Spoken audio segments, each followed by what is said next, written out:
Boa tarde a todas e Ah, todos. A banca da Bruna Lemes. Bruna, fique tranquila. Você tem 20 minutos para apresentar, podendo ser prorrogado por mais 10, mas esforço para fazer nos 20 minutos. Tá? Agradeço a presença dos professores Guilherme e da professora Ilma, né? Professora doutora Ilma, tá? Que estão colaborando nesse evento, que é essa defesa da Bruna. Tá bom, Bruna? Fica tranquila, são 16 horas e 5 minutos, pode começar. legal. Só um minutinho. Deixa eu encontrar aqui o slide.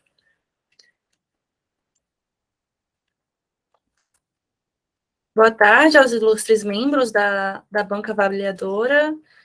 Eu estou muito honrada de estar aqui apresentando para vocês. Meu nome é Bruna. Eu fui da turma de 2018, apresentando a minha monografia, que tem como Bruna, tema deixa o... eu fazer um parênteses. Se você quiser apresentar aqui na tela, fica à vontade, tá? Você sabe como faz, Uhum. sabe? Tá, Aprendi você pode. agorinha. Depois eu te devolvo tá? Eu te devolvo o tempo, tá? Uhum. O meu tema é o machismo estrutural, e como a submissão feminina cumpre um papel fundamental na perpetuação da violência doméstica, uma vez que o silêncio da vítima, ele... Só um minutinho. O silêncio da vítima acaba por ratificar o comportamento do... Foi? A tela? Que foi. Só deixa eu mudar aqui o slide. Que machismo estrutural, como a submissão feminina acaba por ratificar o comportamento do agressor, que gera um ciclo de violência. Conforme foi demonstrado na minha pesquisa, a cada minuto, 25 mulheres sofrem algum tipo de violência doméstica no Brasil, que pode ser tratado até como uma epidemia, porque a OMS trata a violência como uma questão de saúde pública. A minha pesquisa é necessária... Slide.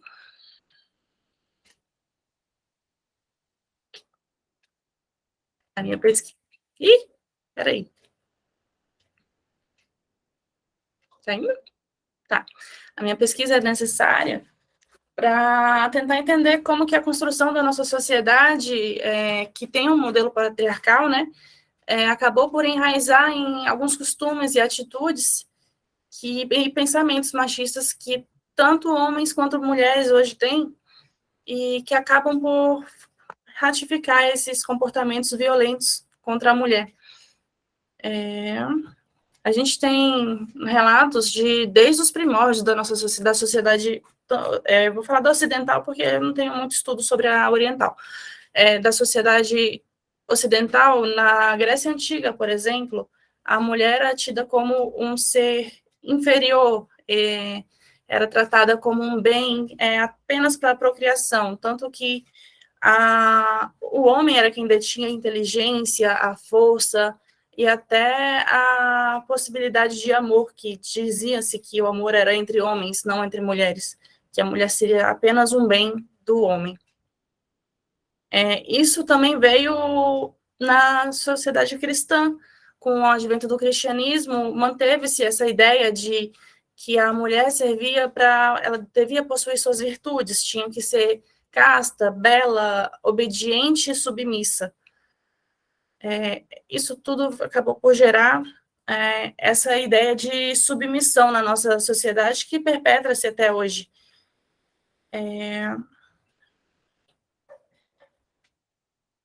Tem também que a mulher foi tida como moeda de troca de matrimônio para obter bens, heranças.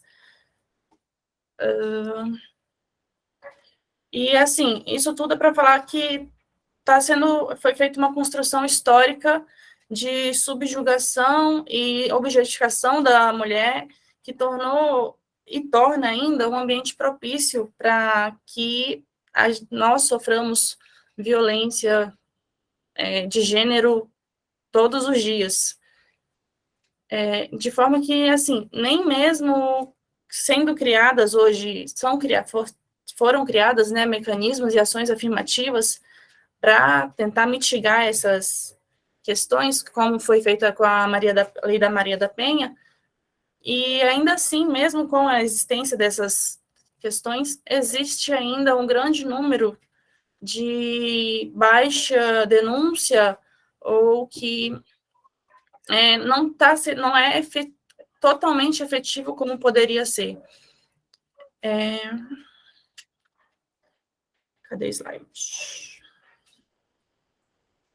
O problema do meu slide, eu criei da minha pesquisa. Eu falei que seria a sociedade é violenta com as mulheres porque ela é machista. Para isso, eu levantei duas hipóteses. Que o machismo usa a violência como meio de correção à mulher. Eu digo machismo porque nem sempre é só o homem que é machista contra a mulher. Existem muitas ideias de mulheres que também são contra as próprias mulheres, né? A violência contra a mulher, ela atinge direitos à vida, à saúde, à integridade física, mental, e a gente denota que na sociedade em que vivemos, os homens experienciam a violência de uma forma diferente que as mulheres. Por exemplo, os homens são muito mais propícios a sofrer uma violência fora de casa, enquanto a mulher vai sofrer, mais provavelmente sofrerá violência dentro do seu âmbito doméstico. E quem que vai perpetrar essa violência? Seria algum parente, vai ser o seu companheiro. E, segundo a Datafolha, aproximadamente 1.800 mulheres por dia, não, por hora, no Brasil, sofrem algum tipo de violência ou abuso, sendo que nem metade disso é denunciado.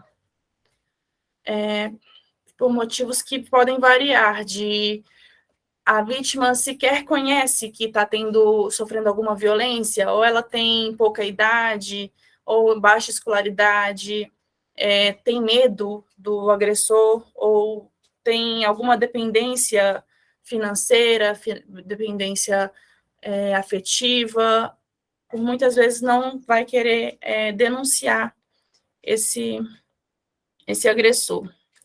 E é isso que gera a cifra negra, não é? Que acaba sendo os crimes que não entram nas estatísticas por falta de denúncia, por desconhecimento do Estado que esses crimes foram praticados. A Lei da Maria da Penha, ela denota os tipos de violência que são tipificados, que seria a violência física, que seria a que atinge a integridade ou a saúde corporal da mulher, enquanto a psicológica mexe com cria um dano emocional na sua autoestima. Essa é mais comum de acontecer e a que menos é denunciada por questões justamente da que eu acabei de mencionar, que muitas não conhecem esse tipo de violência ou sequer sabem que estão sofrendo. Tem também a violência sexual, em que geralmente, por ser um parceiro, o seu companheiro, o seu marido, ele pode estar obrigando essa mulher a estar entrando em atos libidinosos, e até pouco tempo não existia o estupro entre marido e mulher, não é? Tem a violência patrimonial, em que o homem detém os bens, o dinheiro, e a mulher fica presa nesse ambiente por medo de não saber como vai se sustentar. Temos também a moral, que envolveria calúnia, difamação e injúria. Tá. A minha pesquisa partiu mais para a questão da psicológica, porque eu entrei nessa questão do silêncio da vítima. A minha fundamentação teórica foi na área da Lei da Maria da Penha, eu usei o Atlas da Violência, e a Simone de Beauvoir foi na questão de que houve essa construção, o machismo é uma construção histórica, porque até então dizia-se que a diferença era biológica, por isso criava-se o machismo, e ela falou que é um movimento social histórico que foi a parte que eu estava mencionando da... Ai, só um minuto.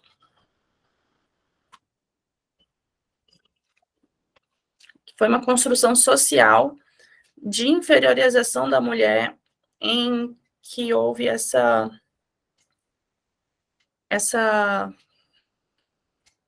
meu Deus, deu um branco aqui, essa construção da mulher como uma inferior ao homem.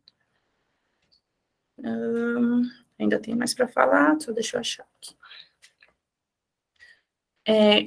Na questão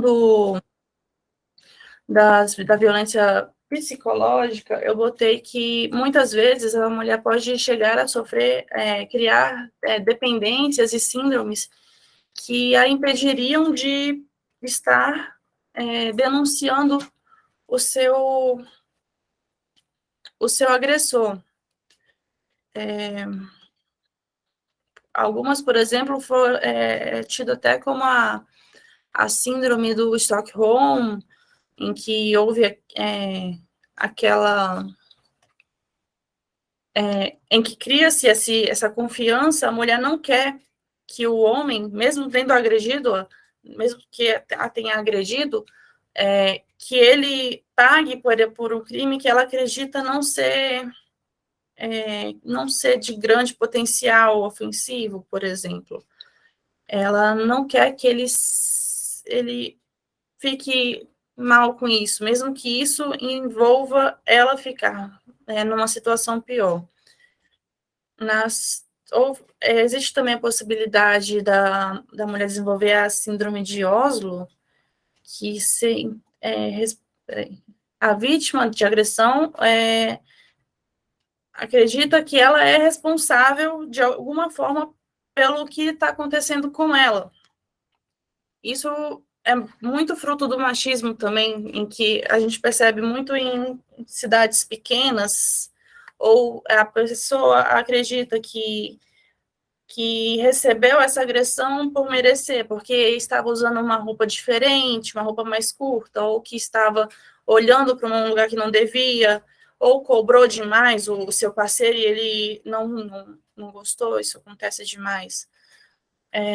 Diante da impotência, que tem mecanismos de defesa, e nessa síndrome ela acredita que ficando cada vez mais submissa, ele vai parar de agredi-la, o que não acontece, porque no ciclo de violência tende-se a piorar cada vez mais, mesmo que ou haja esse perdão.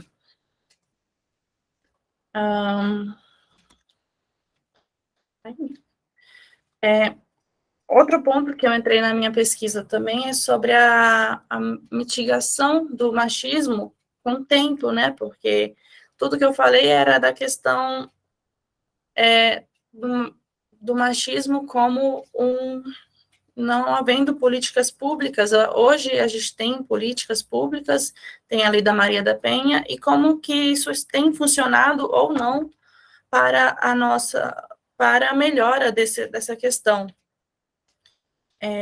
O Plano de Política Nacional de Enfrentamento à Violência contra as Mulheres criou um eixo de 4 pontos, que seria para o enfrentamento da violência contra as mulheres, que seria baseado primeiramente na prevenção, que seriam com ações educativas e culturais que interfeririam em padrões sexistas que foram criados no decorrer da nossa sociedade. Isso seria a prevenção com tentativas de mudança para as gerações posteriores, as próximas, que a gente verifica que as mais antigas não têm tanta efetividade com essa questão.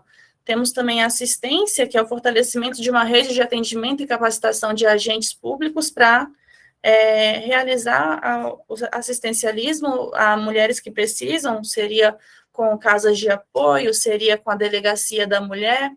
O enfrentamento ao combate seriam as ações punitivas e o cumprimento da Lei Maria da Penha, que tem hoje tem a criação dos juizados de combate à violência contra a mulher. Temos também a promotoria da mulher, na defensoria a gente tem o núcleo de defesa à mulher, e E seriam as formas de enfrentamento e combate a isso. Eu vi também que, recentemente, o tribunal lançou a possibilidade de medidas protetivas pelo aplicativo do tribunal, não é? E temos também acesso a direitos e garantias com o cumprimento da legislação nacional, que nós já temos, ela é muito boa, e a internacional, por meio dos tratados que foram realizados, não é? A minha... Deixa eu ver aqui. Nisso, eu levei as considerações finais, já estou levando para as considerações, porque está acabando o meu tempo, né? Que o meu trabalho tinha essa questão de falar como a violência está enraizada na sociedade de formas que, às vezes, sequer o homem percebe que está realizando alguns tipos de violência, mulheres não sabem que estão recebendo alguns tipos de violência também, algumas jamais chegam a notificar, e os motivos pelos quais algumas, mesmo sabendo que estão sofrendo violência, não fazem essa denúncia. O meu método foi o... Nossa, eu estava no slide da metodologia até agora. A minha metodologia foi a qualitativa e descritiva, com o enfoque observacional e bibliográfico, que implica dizer que foi tudo questão buscada em autores, não fiz interferência nenhuma, não realizei entrevistas, foram com base em artigos, jurisprudência e dados coletados na internet. Eu acho que... Só mais um minutinho. As minhas considerações finais. Eu informei que nós temos uma cultura permissiva para homens, que a mulher pode estar nessas condutas enraizadas, sendo submissa, não realizando essas notificações que seria o necessário para termos uma efetiva aplicação da Lei Maria da Penha, e o agressor, como ele não está sofrendo nenhuma represália, se sente no prazer de continuar praticando ou escalar e praticar outros tipos de violência piores, podendo culminar na morte da mulher, eventualmente. As ações afirmativas algumas estão sendo implantadas, sendo que, para longo prazo, a prevenção a educação de uma sociedade menos sexista seria o ideal. Temos ainda, mesmo com a implementação dessas medidas, ainda temos números absurdos de violência doméstica que precisam ser modificados, precisa continuar sendo implantado, precisa ser efetivada a lei das formas que estamos precisando ultimamente. Eu acho que é isso. Obrigado, Bruna. É isso aí. Professora doutora Ilma, uma palavra.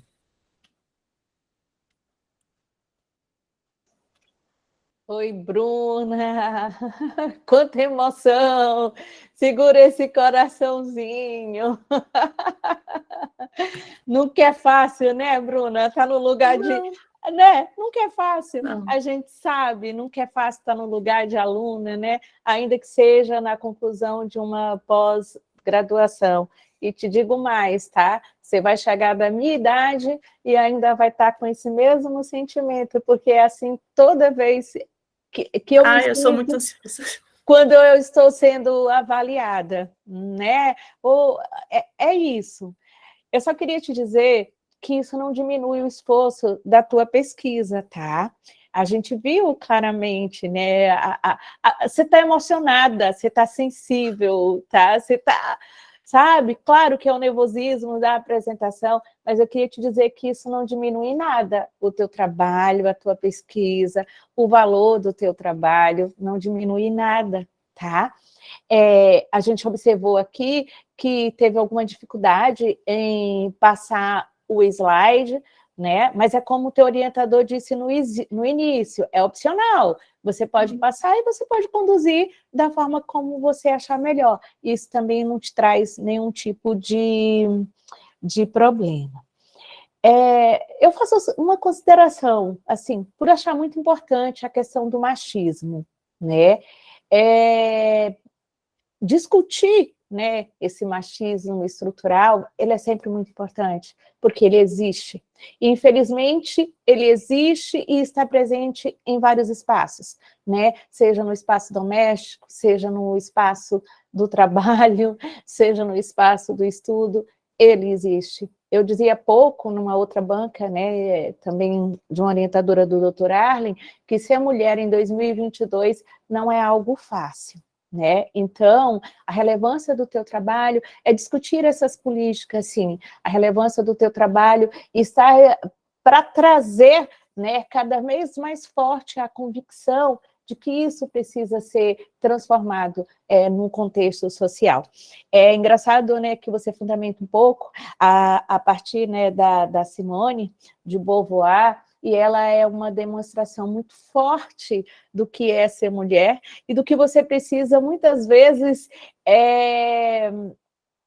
se submeter, né, de tua forma interior, para poder jogar para fora, né, aquilo que necessariamente te dá condições de se estabelecer como ser e como mulher, né? Então, assim, a força daquela mulher, da história dela, da forma como ela agiu no contexto e no tempo onde ela estava inserida, sem sombra de dúvida, né? É uma demonstração, né, da luta e verdadeira luta dessa mulher.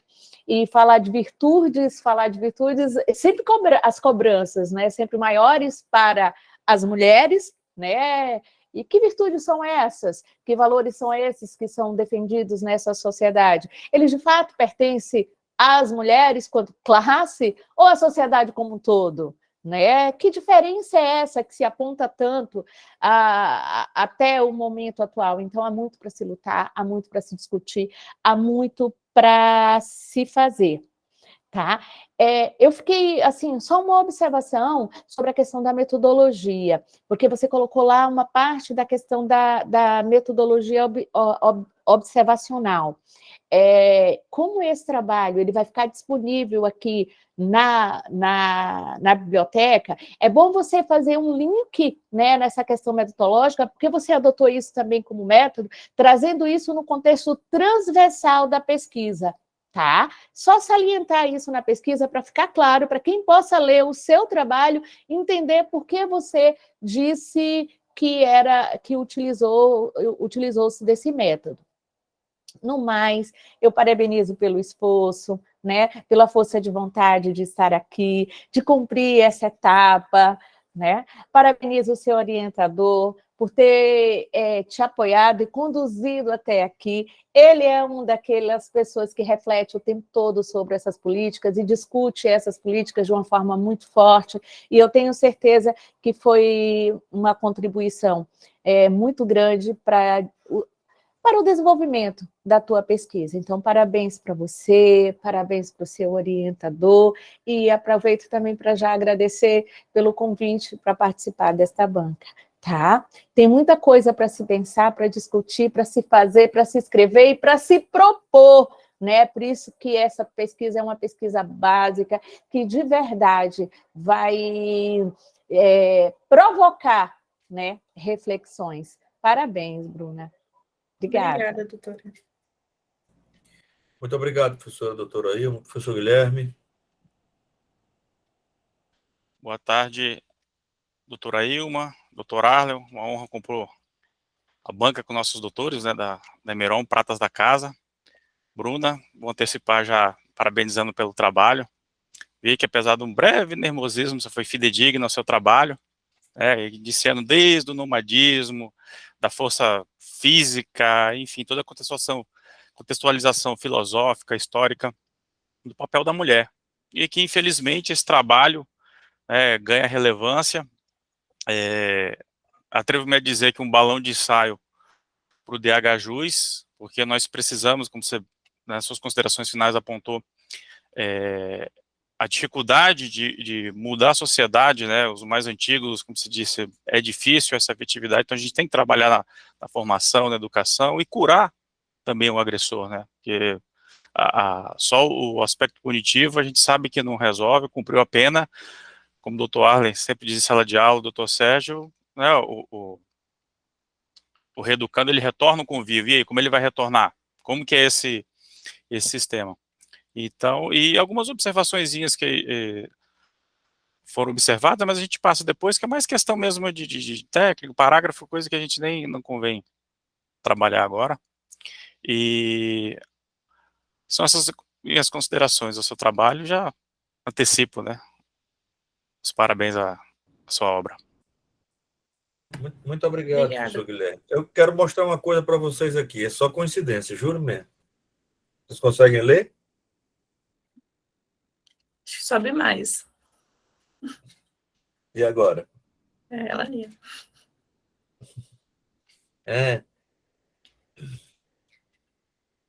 Veja, eu tenho um mote com relação a isso, que quando eu estava no mestrado, a minha irmã estava terminando a graduação dela. E a minha irmã resolveu fazer uma pesquisa sobre sexualidade na melhor idade, né? Porque também há muito preconceito com relação a isso. E ela fez a pesquisa e usou Simone de Beauvoir, com o livro A Velhice, né, como a principal fonte dela, o referencial teórico dela principal era Simone de Beauvoir. E eu conhecia um pouco de Sartre, conhecia a Simone de Beauvoir de fofoca, né? Tal, até falava do Sartre, o casamento sartriano, né? Cada um vivia numa casa e tal. E eu conhecia isso, tá? E quando a minha irmã começou a escrever sobre isso, eu também me interessei. E aí isso redundou na minha dissertação do mestrado, que é a criação e preparação para aposentadoria na polícia, no Tribunal de Justiça de Rondônia. Aí, bom, e eu trabalhei muito Simone de Beauvoir naquela hora, e ela, assim, me contamina a todo momento. E eu não conhecia a biografia dela e resolvi ler. Eu conheço outras obras dela, mas a biografia especialmente não. E uma coisa interessantíssima é que a Simone, com aproximadamente 12 anos, ela se recusa a ir à missa. Ela disse, eu não vou mais à igreja. Né? E imagina só, na França, o catolicismo muito presente, né? Condutor de decisões políticas, sem dúvida nenhuma, e uma criança diz que não vai mais à missa. E ela não foi. E essa criança é do sexo feminino. Então, desde cedo que e isso ela não tem nada contra a religião católica. O que ela tinha era contra a imposição de uma religião, seja ela qual fosse. Diferente de Sartre, por exemplo, que se dizia ateu a todo tempo, né? Ela simplesmente não falava muito desse ponto, até onde eu sei.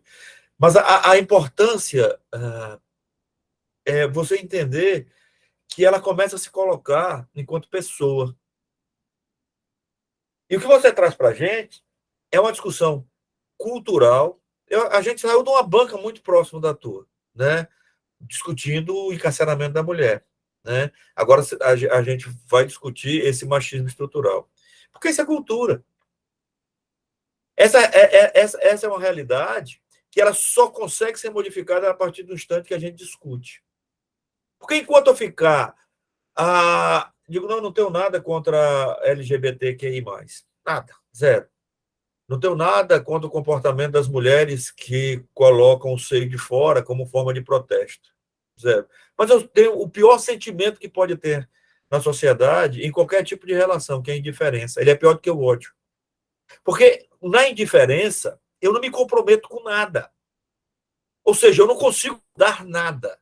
Eu não consigo levar para alguém qualquer tipo de informação. Eu sou indiferente. É o tal do não estou nem aí.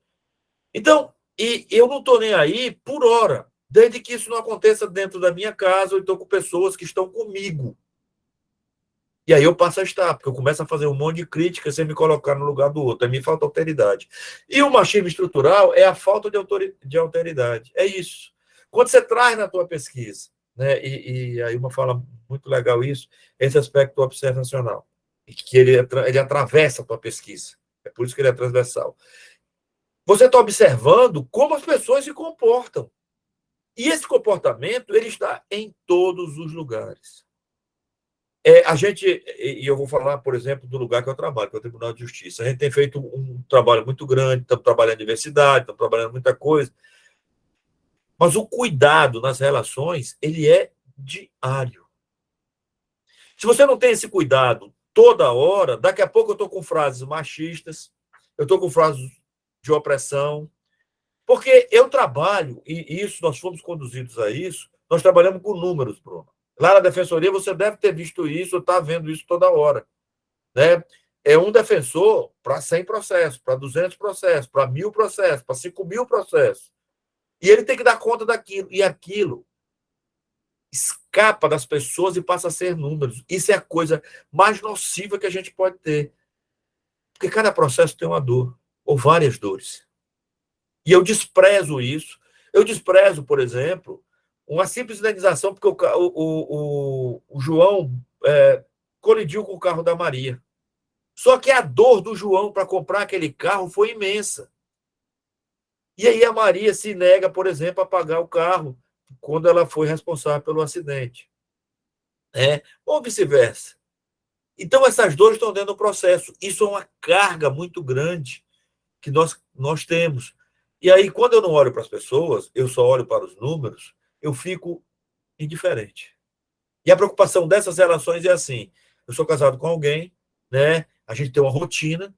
A minha rotina, ela conhece, a rotina dela eu conheço, mas a gente mal conversa. Né? A gente tem frases que elas fazem parte de um cotidiano que é tóxico, como: eu estou indo, te amo, beijo, aí vai. Eu já cheguei, como foi o trabalho? Hoje foi bem difícil. Eu vou tomar banho para a gente jantar. Então, você só na superficialidade, porque ele está vivendo o mundo do WhatsApp, o mundo do Instagram, tudo é superficial. E o mundo das fake news.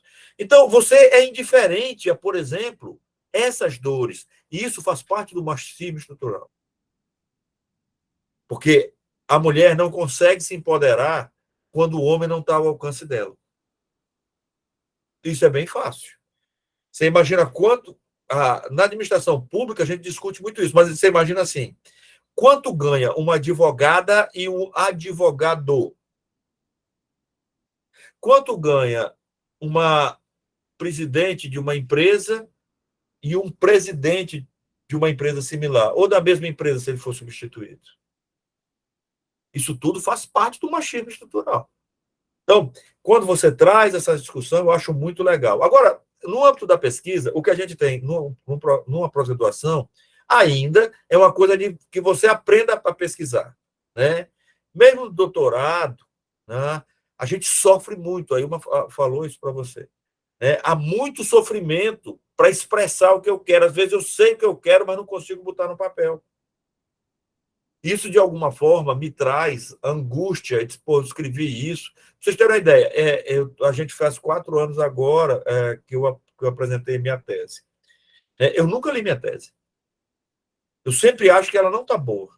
Eu digo, eu não quero ler. Eu não quero ler, porque eu achei que eu podia fazer muito melhor do que eu fiz. E esse sentimento é um sentimento que, de alguma forma, ele tem importância para mim. Não é, por óbvio, né? Eu não sou assim, não me acho ao supra-sumo, mas eu acho que eu posso fazer melhor as coisas.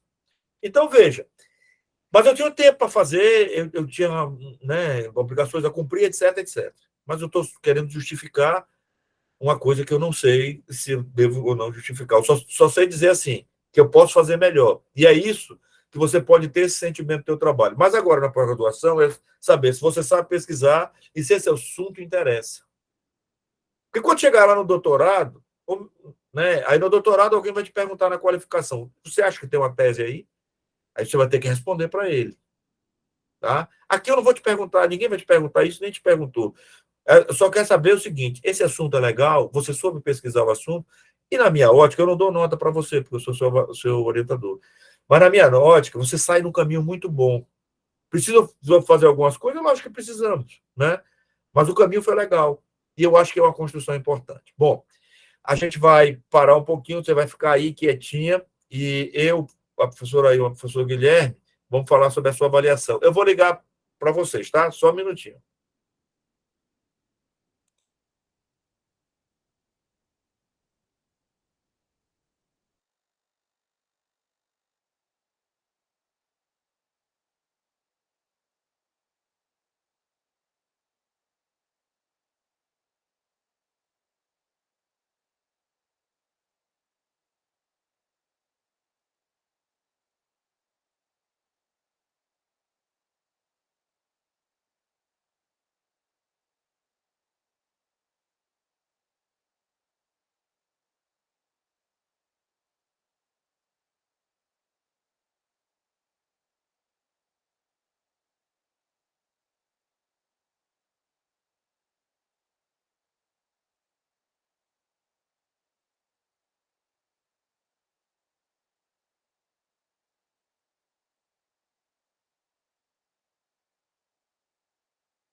Tadadadã. Menina, eu tô com medo de tu ter um ataque, em vez de tu fica quieta aí, viu? Tá. Bruna, você foi aprovada, tá? Nós consideramos o que você escreveu, você foi aprovada. Temos uma observação que é quanto à metodologia. É preciso que você explique o que é a metodologia observacional. E você tem 10 dias para fazer o depósito com essa correção. Aproveite para, se tiver algum erro material, aí você já corrige também. Parabéns, tá? Pare de me dar trabalho. Eu vou parar, não.